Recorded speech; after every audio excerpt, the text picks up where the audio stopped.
Hi folks. So today I want to talk about something that I hope can be particularly helpful for parents during this time of quarantine, right? When we're all at home with our kids much more than we are used to being. And so I'm a speech and language pathologist, but I'm also a parent. And I'm sure that during this time I'm not alone in wishing that I had more things to help keep my kids on their toes from an educational perspective. But I also find myself during this time wanting to try to help keep anxieties down. It's a confusing time for kids, right? And so it just so happens that something that I've done for years as a speech and language pathologist to help increase language acquisition and retention is also a phenomenal way to promote mindfulness and staying present and thus reducing anxieties. It kills many birds with one stone. So let's talk about this. I think that it can be useful for your children, but who knows, maybe it can even be helpful to you grown-ups out there. So as a speech and language pathologist, I'm always looking for ways to make language, learning language more meaningful. And perhaps one of the most effective, if not the most effective tactics I've used over the years is a combination of teaching words within categories, and then also within our five senses. Because teaching through categories with children gives them a nice filing cabinet, essentially, in their brain to help them store and retrieve words when they need them. And then when you incorporate senses and all the amazing language that is involved when discussing senses, makes this learning approach much more holistic and much more meaningful. So by using senses, we have this multifaceted way of acquiring language, and then by approaching on top of that things categorically, it gives kids an easier way of storing and retrieving certain language. And look, even if your child doesn't have any anxiety whatsoever, although most kids do, even if they don't really show it, they at least have some. This is still just a really phenomenal way to build and retain vocabulary. And it's particularly good with descriptive vocabulary, but more importantly, vocabulary that helps them be better acquainted with their feelings, both their physical feelings and emotional feelings.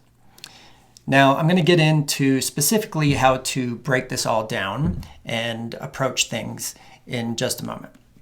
But first, I want to expand a little on why this is also helpful for anxieties and really just overall processing of emotions just in general, right?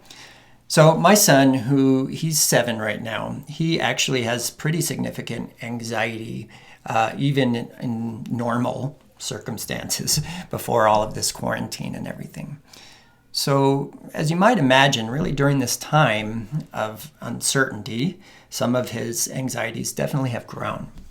And I'm sure he's not alone here, right? This is a confusing time for kids. And so I was talking about some of the things that I do regarding senses with my son to his counselor today. And I was telling her how at night, when he's most anxious, we start to talk about his senses to help him clear his mind at night. And it turns out that it's also something commonly used by therapists to deal with anxieties.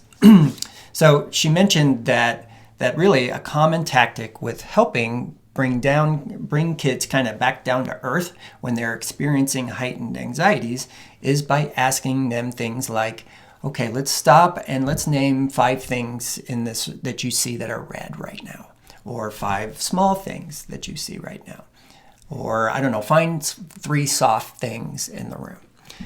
And you can see that these things clearly they're related to senses, right? But what's most important is the language involved in identifying all of these senses. So the more language you have, the better you can start to identify feelings and things. So I'll just take just a second to get on my soapbox about the importance of language. not just to like intelligence as we typically think about it, but also our emotional intelligence. Because language, look, it's a uniquely human tool, right? It's the tool that has allowed us far and away to thrive as a species here on Earth. It's what allows us to imagine and communicate.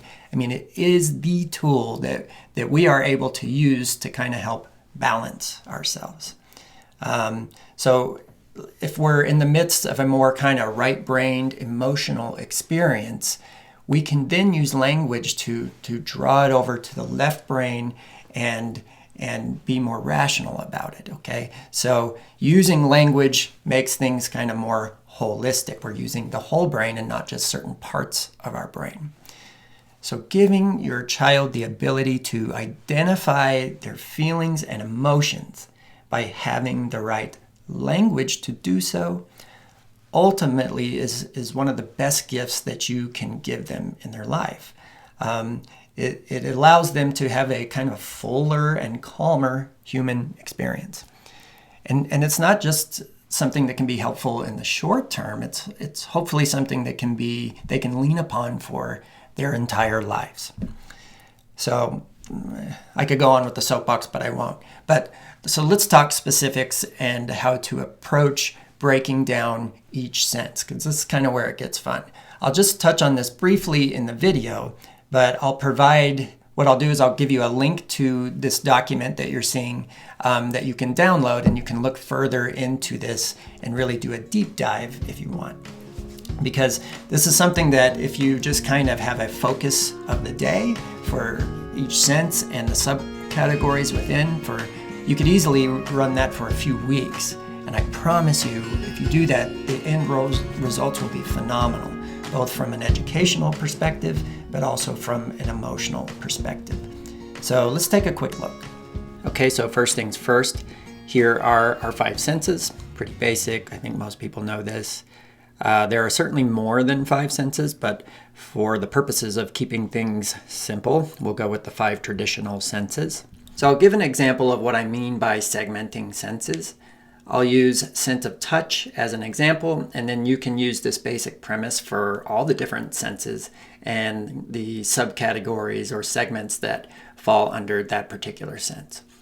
So with touch, we can break things down into consistency. For example, if we're talking about Play-Doh, it's soft and gooey. So you could spend an entire day, we're just going to be talking about the consistency of various things in the house or in the backyard. One great thing to do if your brain is not coming up with good descriptive words like mine often is just Google descriptive words for consistency, and a ton of stuff will come up. The first one here, you can see there's 920 results on this great website. It's describingwords.io, and it's very helpful.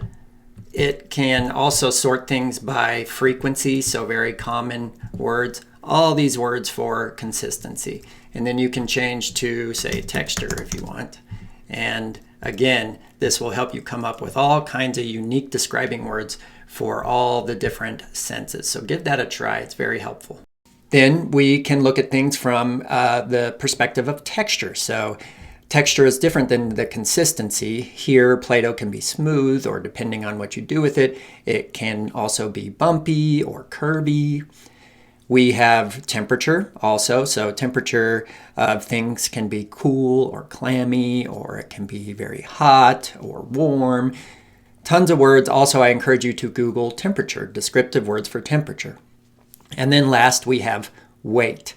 So in this case, Play-Doh is very light, but you could talk about things that are a little bit heavy or very heavy. Again, I encourage you to Google descriptive words for weight and go around the house. You can even turn things around and say, let's go find things in the house that are super light. And so you can pick up feathers, things like that, and then turn it around for things that are heavy. So as you can see, you could just with segmenting the different descriptive categories for touch, we have 4 days here where you could just focus on descriptive words for consistency, texture, temperature, and weight. And actually, if you download the document that is associated with this video, we provide you with charts where you can go through and look at things on a daily basis and even log some of your favorite words as you learn new words. Now let's just take a look at the different subcategories for various other senses. The big one is sight. Okay, obviously, unless we're sleeping, and then even then we're still seeing when we're dreaming, we're always using our sense of sight. So this is a big one, and you could spend probably a couple weeks just on this. So the real basic subcategories for segmenting sight are colors, parts, size, shapes, and then we can also use texture. It's different than the texture that we feel, but things can look to have different textures. So breaking things up again each day. Today we're just going to describe the colors of things. And you'll see in a later part of this video where I talk about don't just use basic colors, use specific colors. And then parts, size, shapes, and texture. You'll see more about this in just a minute. Next, we have taste. We'll talk a little bit more about taste here in just a minute, but big thing here is let's get rid of good and bad, all right? Because we want to be specific about how things taste. But things don't just taste, right? When we're talking about taste, we also can describe the texture and the consistency and the temperature when we are discussing taste. Technically, with those last three, we're talking about the sense of touch, but it's good to group it in with taste because often it's the texture or consistency when eating that kids don't like. So it's great to give them those describing words as it pertains to taste and eating in general. Touch, here again, we went into detail about this, but here they are again. You'll see this in the document that's available to download. And then hearing, okay? Hearing can be also broken down into many different ways. So we have the volume, obviously quiet, loud, but you can get some nuances even just in quiet and loud. We can talk about the pitch of things. And then also nouns for this are what we commonly refer to as onomatopoeias, right? So pitter patter and these things, words that describe certain sounds. This one can be super fun when you go and talk about onomatopoeias in general. Even just saying that word is fun, right? And then last we have segmenting smell. You'll see a little bit more about this in just a second too, but get specific. You can break it down into things that smell nice, pleasant smells, and unpleasant smells. And then also, again, we can talk about it smells like, I don't know, pizza, okay, or certain things. We can get comparative about that. So now just take a little bit more about how to get specific with these things. So as you're focusing on an item, quickly think about all the senses and describe any senses that are appropriate for the item. Think about how to break each sense up as much as you can. Now, sight has the most ways to break things up. Now, we tend to name colors first, but don't forget about parts and size. Is it a big flower or a small flower? Tiny or huge? It has different parts like petals and a stem and a leaf and roots. And sure, it's colorful, but get specific with the colors. It's indigo or lime green or turquoise or violet. How does it feel? Break up the way things feel by talking about weight and texture. The flower is light and delicate. Its petals are soft and smooth, but maybe the stem can be fuzzy or sharp or pointy and painful. How does it smell? It's fragrant or floral or sweet or delightful. Try to stay away from broad and basic words like good or nice. Same thing goes for taste. Don't just say it tastes good. Both pizza and chocolate are good, but they taste very different. So sweet or salty or spicy or sweet and sour. When you hear sounds, loud and quiet is fine, but try to get more specific. The rain pitter-patters, a babbling creek, a screeching tire, thunderous applause, or a dull thump. Paying attention to the five senses will have a tremendous effect on building vocabulary, but it will also help your child be more mindful of their surroundings and, hopefully, in life in general.